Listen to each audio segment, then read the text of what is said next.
Hi, guys. Welcome to the How I Raise It podcast, the show where we get an inside, unfiltered look at how real entrepreneurs and VCs raise capital for their businesses.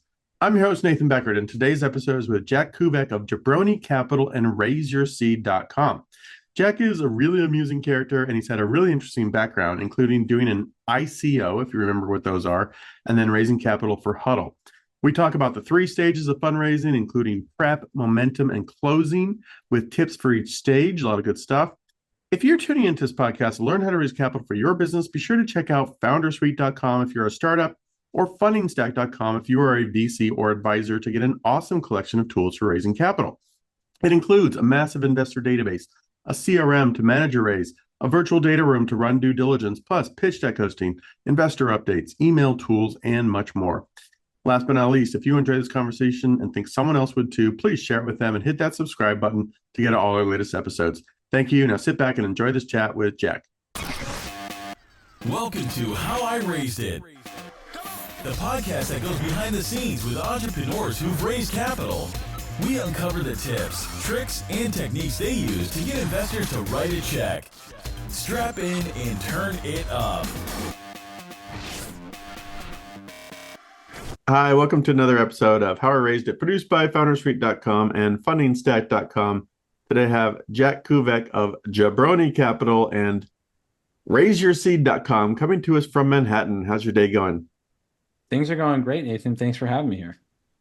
Good, good. What part of New York are you in? I'm a Williamsburg boy. I've been here now for 5 years. You like it? Is it? I do. I need shorter buildings. The New York, and it needs to be quiet. Like if I can't have my window open at night, I start to go insane. And so this is where I've settled. I've been shifting around various places in Brooklyn until I could find a corner that was close enough to everything, but also quiet at night. And that's my matrix for how I pick places in New York. Got it. That makes sense. Interesting. Well, cool. Well, let's get into this. So what do? You've got a couple hats, but maybe share who you are and what you do. Yeah, so I'm a serial startup founder who's done a bunch of fun things throughout my career. But what I do right now is I mainly write satire for a newsletter and social media profile called Jabroni Capital, where I just pretend to be the worst VC of all time and say a lot of belligerent and obnoxious things that are just intended to make people in the tech community, mainly founders, laugh. Because as you know, and as many of our friends who've gone out to raise capital before know, it's a rough world out there. And so I write just silly, lighthearted things that are intended to make people laugh.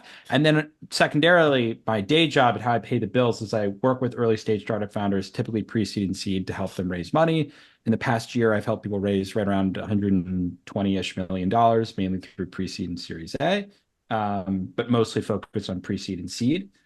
And that's the high level of what I do with my time. So it's mainly talking to founders and writing silly things on the internet. I like it. Good. The venture world needs more satire, more comedy, more humor.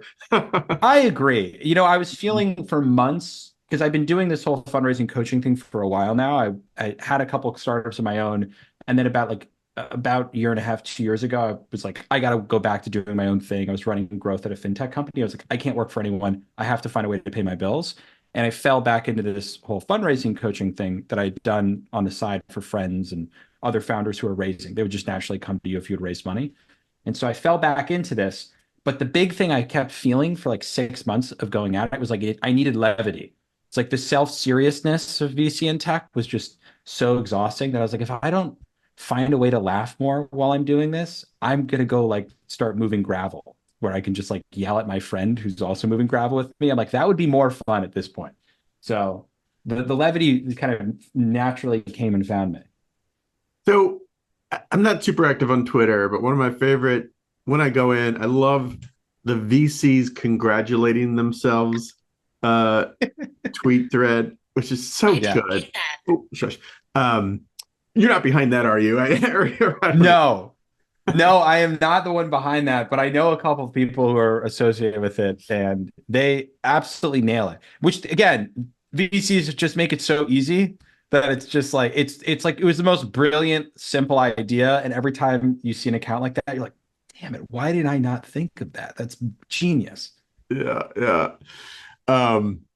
Yeah, I love it. The humble brag is rampant in the venture world, right? Oh yeah. And I Um, do a lot of my content is like is similar where I'll just be like congratulating myself for like nothing. I'll be like I raised my my largest LP was my wife's father-in-law capital and stuff. Like I just try and play into the whole humble brag because it's pervasive and kind of across all of like all professions, but especially in VC it just feels like so self-aggrandizing because like they're specifically building on the backs of other people doing things rather than like it'd be mm, one thing if you built your own business and bragged about it. Those people are also obnoxious, but like they can get away with it more. But when you're like bragging about how amazing you are at deploying other people's money into businesses that other people are growing, it's like, come on, yeah. what are you really doing with your time? So I mean, it'd be interesting to take it from a psychology angle. Is it because venture world attracts folks with fairly large or larger than average egos, or is it because to be a successful VC, you have to attract the best deals. So you want to appear like a venture fund that Yeah. is big, right? And big and successful and powerful and unicorn minter, Yeah. like, I don't know, maybe is it causation or correlation, right? Or, Yeah. or I think the answer is always more nuanced. Like I the what I always tell founders is I make fun of these people a lot, but at the same time, like they're no different than like any other group of people. I will say it's kind of like politics in that it attracts a certain kind of person, right. right? Like when you think like my mom would always be like, you should go change the world, become a politician. And I'm like, Mom, they'd either kill me, like I would get like JFK'd at some point, or like, you know what I mean? Like I'm like, I just don't know if I'm the right person to be like riding up the political ladder. But I think VC is kind of similar in that way, where it attracts a certain kind of person. And then the other reality is it's just like we're monkeys. So like we watch what other monkeys do, and then we do the same thing. And so like humble bragging has been super successful because founders will clap for VCs in the thought that it'll get them closer to the promised land. So I think it's like a monkey see, monkey do thing where it's a lot of these people are honest, hardworking, good people, but they just get caught up in the bullshit because other people are doing it to success. So they think they should do the same. Yeah, yeah. My interactions with VCs over the years have been more positive than negative. I've had some Yes. extremes on both sides, so I'm a fan of VCs. So it's fun to bash on them because it seems like they have a cushy, fun job where they make a lot of money. I know it's not that easy. They've got to hustle like Yes. crazy, and so I like VCs. So don't get me wrong, but it's fun Yeah, to. me too. I mean, that's the other thing about it too, is like I know a lot of like I tell people this all the time too. Is like, especially being a VC who starts your own fund, it is a knife fight for such a long time. It's infinitely hard to raise LP money for like the first 50 or $100 billion, and then it's always a grind after that. Like it takes a long time to become like Mark Andreessen level, where you can like wave your hand and the Saudis just dump money on you. As for everyone else, they're really working really hard, and it seems it's a desk job, so it seems cushy or whatever. But a lot of these people put in the reps and earned a place on the beach in the French Riviera from July to August of every summer. But like, Yeah, it was not an easy road doing there for the vast majority of people in venture capital. yeah, I like it. So let's go back a little bit. You have a pretty interesting history. I don't know where we want to start. We could even start with some of your early Yeah, entrepreneurial forays, like building Minecraft servers, or maybe give a little yeah, backstory. yeah. So it's funny. I always wanted to be a comedy writer, and then tech worked out. That's what I tell people. I was building Minecraft servers in my childhood home with my twin brother. And we built a couple games that had like a million plus players making 10, 20 grand a month at 15 or 16. And I was like, oh my God, you can like make money on the internet. If you build something and people like it, they'll pay you. And so I kind of got my foray into entrepreneurship. And I realized like, oh, like you can just do things without you. And I didn't tell my parents, they hated video games. And so I just figured it all out on my own. It was like growth marketing, building a product. It was analogies to how you would run any online business. And once I went through that experience, I was like, I can do this. Like I can go make money online I could potentially, if I'm doing this at 16, how much money could I make at 25 or 30 on my own? And so it gave me this self-belief. So I charted that on my course after that. I ended up failing. I had to go to college begrudgingly because the Minecraft servers broke apart like they always do. And then I got deep into crypto. I joined the first gaming cryptocurrency when I was a freshman in college. And it was right place at the right time in many ways. Crypto was like Bitcoin was $300, Ethereum was $2. It was impossible not to make monopoly money. But I found this top 50 crypto that had no Western person running their comms team, basically. They were just a bunch of Eastern European devs building a software product. So I came in, built all their communities, got them to tens of thousands of members from in the course of 6 to 8 months. And they came to me and asked if I would market an ICO for them. And I didn't know what an ICO was, but I was like, yeah, sure, I'll market an ICO. And then I had to Google like, what the fuck is an ICO?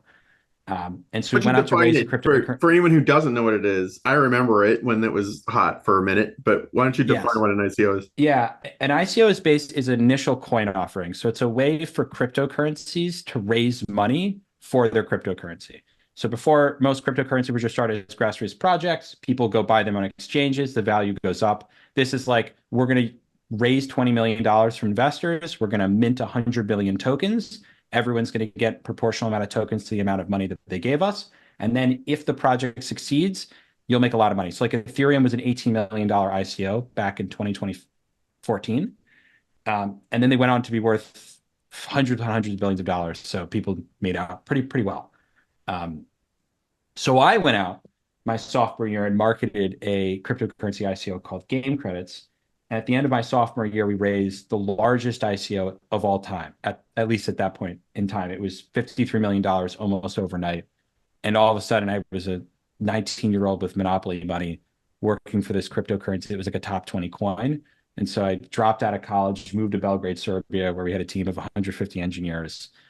And then that blew up and fell apart in my face. And I was unemployed, had lost millions of dollars, and was now a 21-year-old idiot without a college degree. So that was the end of that arc. Well, we don't have to go deep into that, but why did it fall apart? Is there a short list of reasons? There's probably many reasons, but yeah. Yes. Well, this is, I'm a believer in crypto for many reasons, but it also is very humbling in other ways, in that like it was my first experience with tremendous scope creep. When you give companies more money than they should have, they will spend it on stuff that's not important. And like we raised $50 million, which was way more than we ever expected to raise. But we raised that, Nathan, in Bitcoin. And Bitcoin then went up 20x from the time that we raised that money. So all of a sudden we had like $1 billion when we were like hoping to have 10 million. And so all of a sudden you had a company with just literal monopoly money, and they just hired hundreds of engineers. We're like, let's start every project we can ever dream of. And so now you're managing 15 different software products with a team of 250 people, and you keep pushing out the scope of what you promised to build and deliver for investors. And the scope creep literally just annihilated our company. And it got to the point where me and a group of engineers were really frustrated. We're like, hey, just let us like go work on the stuff we promised. We'll create an open source part of this company and just like only deliver on the blockchain protocol, and we'll do that. And just like, let us do this over there. And you can do all this for-profit stuff here. And we like led a team of people to go do that and focus on that project. And that ended up failing, and they didn't want us to do that. And it became like a mini coup. But like the whole point was just the main reason it fell apart was scope creep. And just you when you have more money than you need, it almost never goes well. Most people don't know how to spend money. I agree with that. There's been moments where I'm like, man, it's going to be hard to pay salaries this month. But it also, I think the discipline of basically pretty much living off our cash flow at Foundersuite and Fundingstack has made us choose only the highest and most pressing priorities, right? Because I would love to build 20 different things, but we really have to build this one little feature or bell or whistle that everyone's asking for, and that's all we can do right now. Yeah, so exactly. Interesting. So, okay, just to put a pin in that chapter of your life, how do I ask this in a diplomatic way? Did you walk away with anything? Or I mean, like Yes. monopoly Yeah, no, money no, get, yeah. I'm happy. I'm pretty transparent about the whole process. So like literally in the span of I went from the beginning of sophomore year of college having like 10 grand, which for me at the time as like a 19-year-old was incredible, to the 9 months later having $2.5 million worth of cryptocurrency. I ended up leaving that with a couple hundred grand. I had an enormous tax bill. No one knew how to pay crypto taxes back then. Everyone told you it was when you cashed out, which like I was nervous that I was like I was gonna have to pay per transaction, which ended up being the case. So I had a ton of cash in reserve, which but then I owed taxes on all that too. So I had like half of it I just presumed was going to be annihilated by Uncle Sam.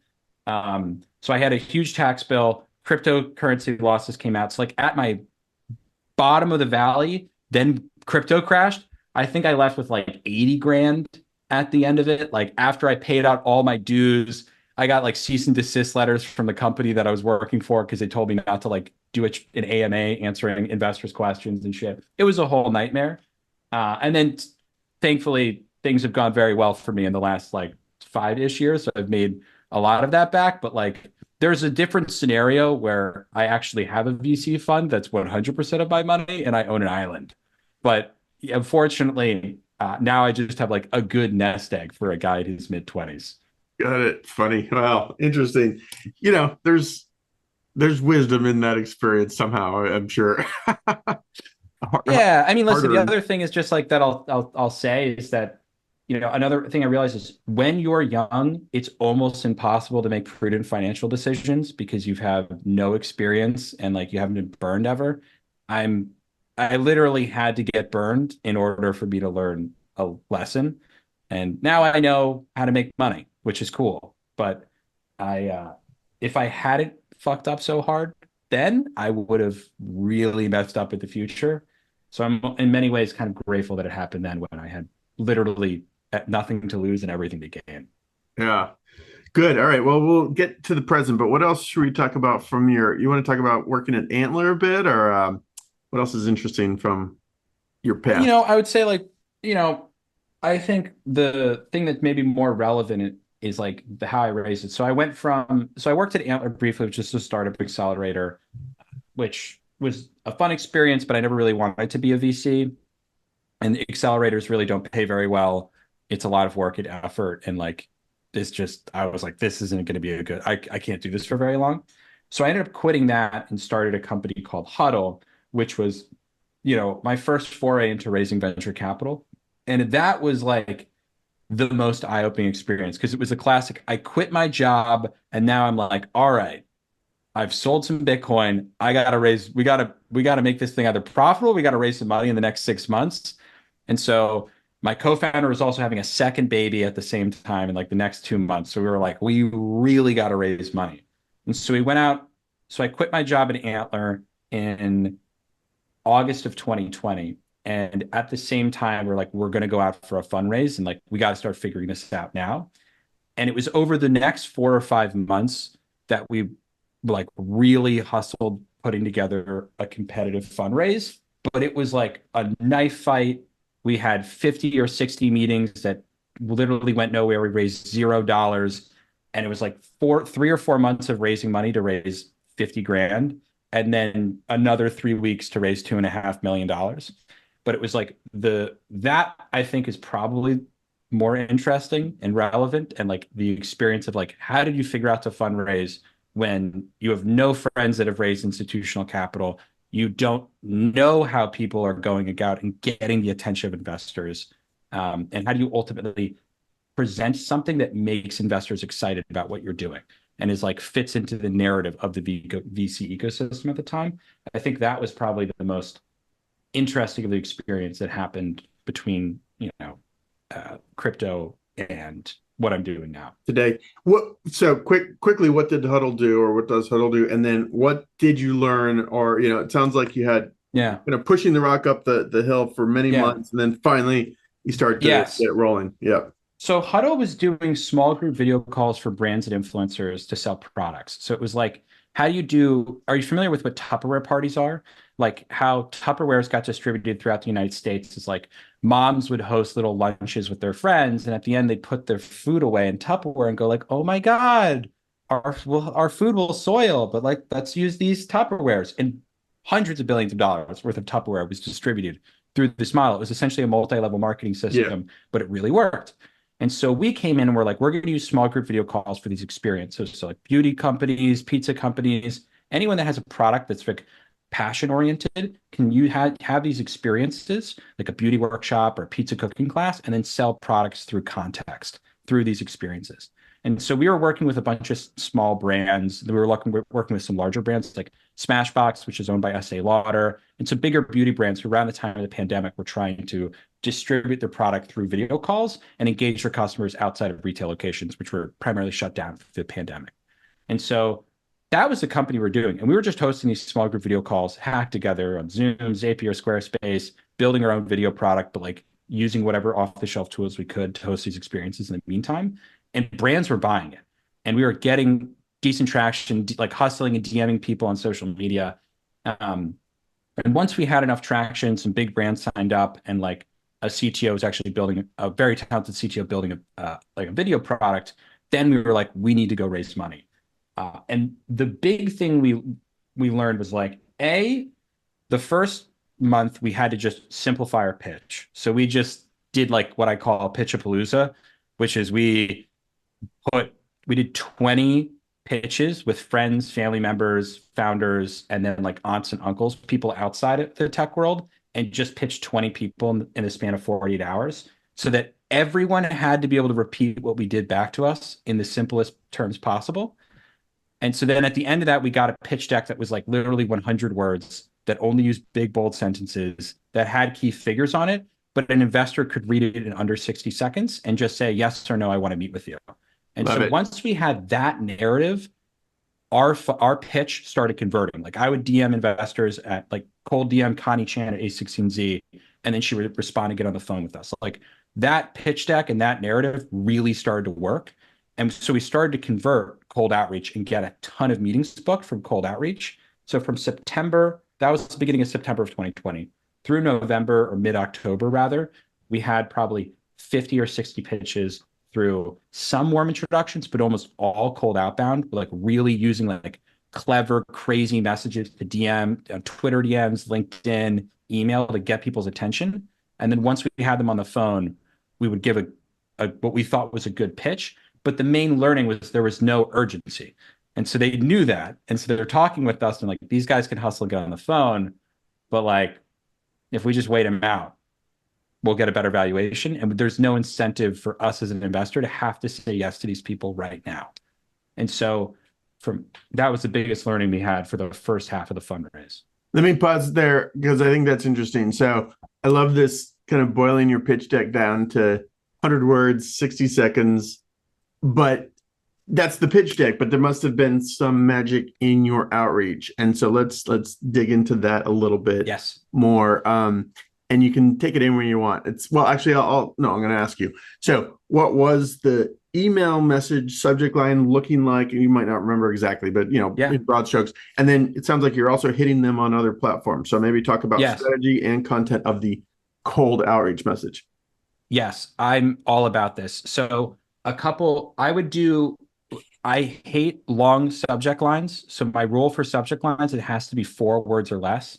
And so if I could say seed round with 1 million ARR, that would be a great subject line for me. Or I would say, seed round to check out with all lowercase, because then it looked like it was being forwarded from a friend of theirs. And so like I would do whatever, like subject line for me is just get them to open the email. Yep. Then the rest of the email is the hook, right? So for me, it's like, what will someone open? So it's either got to be very clear, this is a funding opportunity, but they have a lot of traction, or you have to do some sort of gimmick to get them to click into the email. And so those would be the 2 ways I would take it. Super simple, straightforward with traction, or like a gimmick to get them to open and then have a really killer first sentence hook. But then the first thing I would write in almost all of my emails, which kind of set me apart, and this was same true for Twitter DMs, is I would lead with who I was. So my first sentence on every message I sent was, I'm a serial community builder, Minecraft servers, 1 million plus, crypto communities, and most recently a startup accelerator. And then I linked the name, like the Twitter handles of these things that I did, because I wanted to establish credibility up front. I didn't want them to just think like some bozo who's a tourist in tech, because so many people are tourists where like they don't understand the ecosystem and they feel like an outsider. So VCs are scared to give them money. I wanted them to think like this guy is an insider. So I established credibility in my first sentence, and that's, maybe 10 or 15 words. And then my second sentence was, my team and I built Huddle, which allows brands to build community and sell products through small group video calls led by brands and influencers. D2C love us. Smashbox is paying us $3,000 a month. And then we outlink to Smashbox. So we have like one clear sentence that says what we do in plain English, no buzzwords. Then we have one piece of traction to go along with that, which is this big brand is paying us money. And then we basically, the third sentence of outreach is, our key insight is that Western consumers don't like being sold to, which is why Pop Shop and whatnot are going to fail. So then we say, these are the companies we're competing with a unique insight into how we think differently than them. And then we just end with like, strong team, great traction, and massive market. We're raising our first round. Would love to share insights on video and social commerce. What's the best way to discuss? And that would be our message. So it's something that they can read. I would use a word counter, and that could be read in 20 seconds. I always have a word counter up when I write anything because then it humbles me. And they had all the key points they needed to just make a yes or no decision of, do I want more information from this guy or not? Cool. And then did you hit them on multiple channels all at the same time, LinkedIn, email, and others, or what? What was the... I pretty much only used email and Twitter. I found LinkedIn was not very effective for me, so I gave up on that quick. I did Twitter DMs, and Twitter DMs converted at almost like a 30 to 40% response rate at our peak. And email was maybe slightly worse at 15%, but still pretty good as far as most cold outreach went. And so that message was pretty much the same, regardless of what it was formatted differently for Twitter and email, but it was pretty much the same content. And then the only thing different is that on email, we would share a deck, and on Twitter, we would not share a deck. Yeah, interesting. Cool. Well, I love this approach. It's great. Of course, I'm always telling our founders, get the warm intro, hustle your way into warm intro, of course, all that stuff. But there are strategies that work with cold, and this is really, really nice. Anything else? What I'll say on cold is please. Like, you can use cold to talk to more founders. Like the way that I always use cold outreach was like, I want warm intros always. But like, if you don't know founders who can make warm intros, you got to get them cold at least. So I would network my ass off with a lot of founders and DM a lot of venture-backed startup founders. And then through them, I would get warm intros. But that you still need, like at some point, you have to do cold to supplement in my eyes, even if it's not directly to the VCs themselves, but it's like, who can get you introductions? Then you still have to master cold outreach in my eyes. Anything else from this fundraise? These approaches are getting some traction. They're getting you meetings. Anything else that worked to maybe create that urgency that was missing? Yes. In the beginning. Two things that we did that were kind of exciting. The first thing we did is, so we got to like October to November, we started raising some angel money, raised like 55K in angel checks, like 3 or 4 angels, some legit people, had a product at Spotify, a founder who had raised $30 million before, was just doing some scout checks for 10 or 15K. But it was not meaningful. And we were like, we need more urgency. So we decided to put together a launch. We're like, we're going to put together a landing page that says we're launching our product Huddle, and we're going to invite, because it's a video product, we're going to invite every VC, angel, person in tech Twitter to come to our product launch. And we're going to send them a cheeky DM, which said, hey, can you come tell us if our product sucks? And then we just DM'd 1,000 people on tech Twitter for like a week from now. So it was like Tuesday, launching on that next Monday. We're like, let's just do this launch and see if we can get some momentum going, because we need to do something now. So we put together this launch. We start DMing everyone in tech Twitter, and a founder responds and says, hey, I'd love to get on the phone with you and like just have a late night beer. I'm in SF. I'll talk to you. She had raised a couple $1 million, and we just are super open Komodo. Here's what's going on with like our fundraise, shit's not going that great. Like, we could use some momentum. And she's like, and we tell her, like, hey, we've had these great meetings. We've talked to general partners at A16Z and Sequoia. We've got some angel money. You know, we're circling the drain here, but like, we got this launch coming up. And she comes to us and she's like, well, what if you email everyone you've ever spoken to who's not A16Z and Sequoia and tell them you're at second partner meetings with A16Z and Sequoia, which was true, but we were almost 100% sure they weren't going to give us money. But we had other meetings lined up with them to just follow up. And we were like, well, that's the scariest thing anyone's ever suggested we do. And she was like, well, what do you think people in SF do to raise money, man? Like, there's got to be something bold that you're doing here to get people reinterested, you know?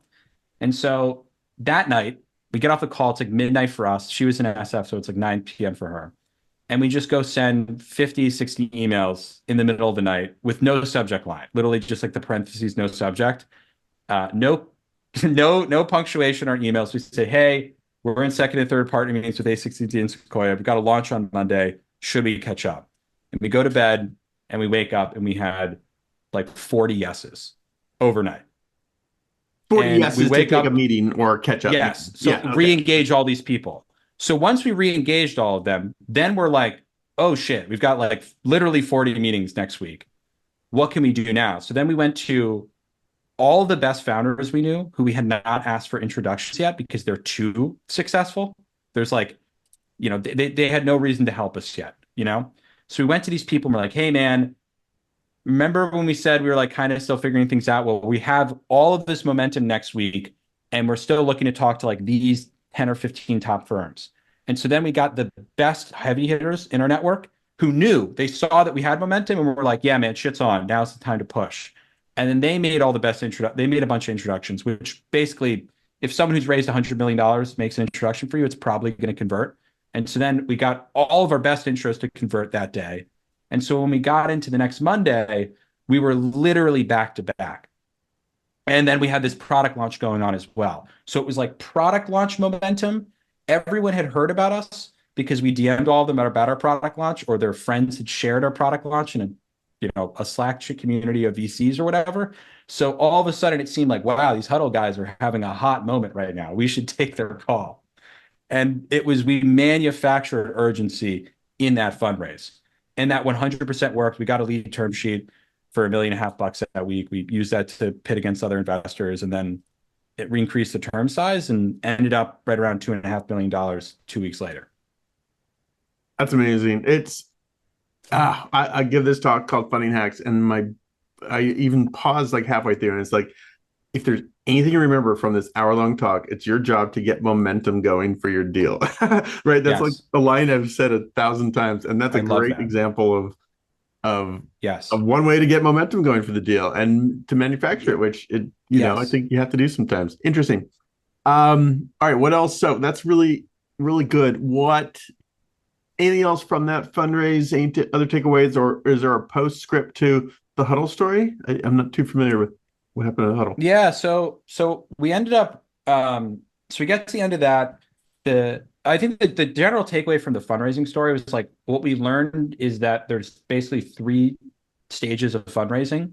There's the prep stage, which we should have done, which is like, how do you prepare to get momentum in like you need momentum and urgency going into investor pitches.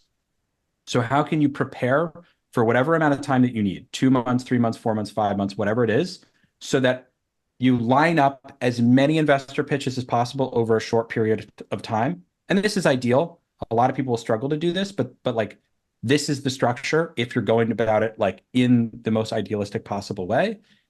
Prep for as much time as you need to have as much inertia and momentum going into investor pitches with lead investors. Have that time boxed so you have as many of your lead pitches in a shorter time frame as possible.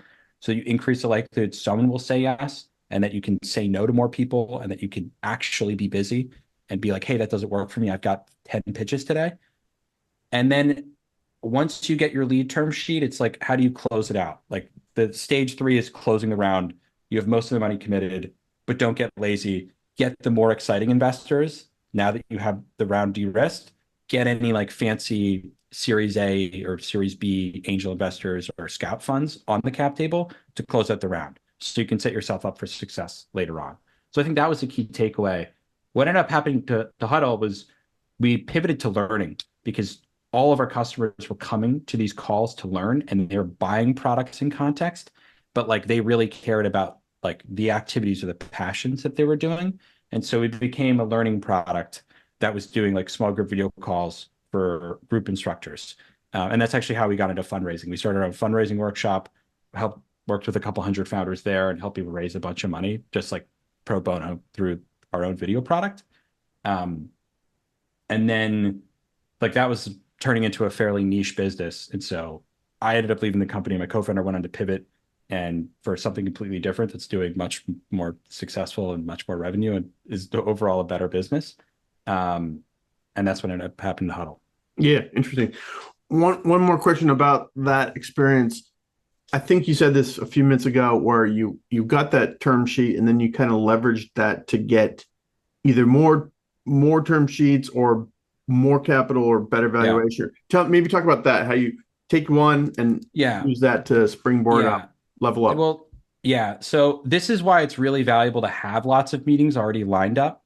So like a lot of people will get a term sheet and then be like, I'm going to use this to get meetings, which it's really hard to do. A lot of term sheets, you have a limited window of opportunity. So if you set it up so that you have lots of meetings and then you get a term sheet early in your couple weeks of fundraising meetings, then you have all these other meetings that you can bring them to. And then you can reach out to those people and be like, hey, could you meet even earlier? Can you meet at like 11 p.m. tonight? Because we got a term sheet.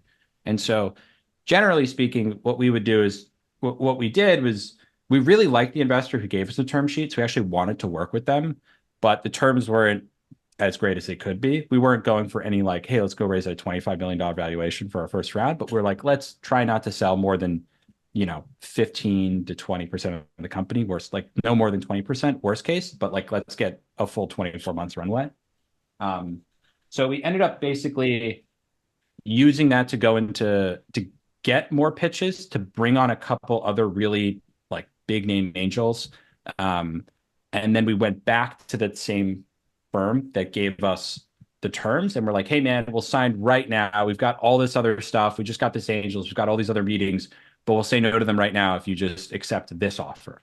And that worked and we got better terms because of it. You could also go, in our case, we really wanted to work with them. And so we had other people we could have gotten term sheets out of probably, but we were like, these are the guys, we just need to get them on the right terms. But you could also go out to other people if you have those meetings lined up and just play hardball. Be like, hey man, can we get an offer on the table right now? A safe note at these terms are better. And a lot of the time that'll work, especially if you get like especially if you already have the meetings lined up, that at that point, it kind of becomes a feeding frenzy if it's a hot deal in a hot market. Yeah, for sure. Super interesting. Super interesting. What what questions can I ask you about Jabroni Capital? Like, it's so great. What's been the most successful satire post, or or what have you learned from doing Jabroni Capital? Oh my God, I've learned many things. One, I've learned that the best way to get attention on the internet is to have everyone having like 70% of people laughing and the other 30% of people thinking you're the worst person of all time. So that's the perfect equilibrium. Most people are on board, and the people who are not on board are so enraged that they're commenting to tell you that you're terrible. And if you do that, your reach on the internet will be astronomical. It'll be better than it goes very, very well. So the learning for me is really just like, how do you ride that edge of satire where it's almost believable enough, but then there's a couple hints in there where if people are like in a good, healthy mindset or like paying more attention, they'll get that it's a joke. And then everyone else will be like, well, how fuck? I did one joke where I said I showed up 15 minutes late to a meeting with a founder, and their reaction was shocked me because they were not appreciative and understanding that I'm a busy VC who's very important. and like should not like I'm allowed to be late because of that. And then I ended by saying that like if you can't wait for me to pick up my Sweetgreen order, then you don't deserve the $50,000 check I'm going to give you once you find a lead investor. So then I end with something even more ridiculous. Like, so I delayed this meeting for a salad that I was getting. And I'm also not even going to give them money until they get a lead. So I'm like literally the worst person of all time, which at the end, most people go, oh, this guy's joking. But still 20% slip through and go, and rage comment. And then the best thing I've learned is to really become invincible here is you play into it more. You don't try and can be like, I was just kidding. That's the worst thing you can do. The best thing you can do is to be like, when they comment something about how terrible you are, say something that's even more ignorant. And then most of the time that will win them over and they'll go, oh, this is satire. You got me. Or they'll block you. But everyone else that reads the comments will go, I love this guy. And I win most people over on my comments because they see me like my whole rule with myself was always comment in jest. Like, don't ever try and defend yourself. Don't get caught up. You post things that are silly and then you make more jokes. And if people don't like that, you don't like that, but you get way more reach and you build way more street cred by never ending the bit. You just always double down. That's great. Who gives you more of a or who doesn't get it? Like, who gives you more flack? Founders or VCs that you're kind of roasting, or a little combination? It's honestly more of like 45 to 65-year-old business owners, non-VC business owners who just like, you're a horrible boss and employee, because they're a little bit out of the system and they also aren't as familiar with internet culture. So like, I'm like their kryptonite, which is super fair. Like, you're everything they've LinkedIn heard was not made is wrong with the internet. Yeah. Yeah. Yeah. Oh, funny. Interesting. Let's plug that really quick. If people want to follow your Jabroni, is it better to find it on LinkedIn or your newsletter or what? Go to jabronicapital.com, check out our newsletter, subscribe. And if you don't want to do that, go to my LinkedIn page, Jack Kuveke. And there's all the Jabroni content you could ever look for. We post every day. Beautiful, beautiful. All right. Well, what's next? What are we, just more of the same good stuff, or what's next for you? The real thing is to try and build like the bar stool of tech. You know, that's kind of what I thought about. I'm thinking for Jabroni Capital. Like, the reach has been astronomical, more than I could have expected. There seems to be something that people are really craving here, and in this niche of like tech satire, VC satire, whatever. Like, there's room to grow, and the growth so far has been really, really exciting. So for me, I'm just thinking, well, how can I continue to make people in this niche and vertical laugh? And so I just want to try and grow this into like a cool niche media business with a couple 100,000 followers that just prints money. And I can go actually move to Tuscany. That's ultimately, I'll be very transparent with people. I want to own a castle in Italy. Like, this is, so if I could spin this up into a nice media company that does, you know, good money every year, and I can go move to Italy, I would love that. Good. Yes. Interesting. It's funny. I mean, this is a different era, different format, different everything, but it reminds me a little of Dilbert. Remember Dilbert? Like, yes, skewering the incompetent boss who doesn't get it. Yes. There were some VC clips in Dilbert. I mean, God, this is like 20 years ago, but yeah. No, for sure though. It's like, and that was the thing. It was like relating to this base of people that are just like have jobs and they're struggling through the realities of life and being an employee or being a business owner. And like, how do you just relate to those people and make them feel seen and heard with the everyday bullshit that they have to deal with? Yeah. Dilbert did a great job. Dilbert might be the greatest example of that of all time. Yeah. The other one I saw recently, and then I'll let you go, I promise. But you know, you've watched HBO's Silicon Valley, which is one of my favorite shows in the whole universe.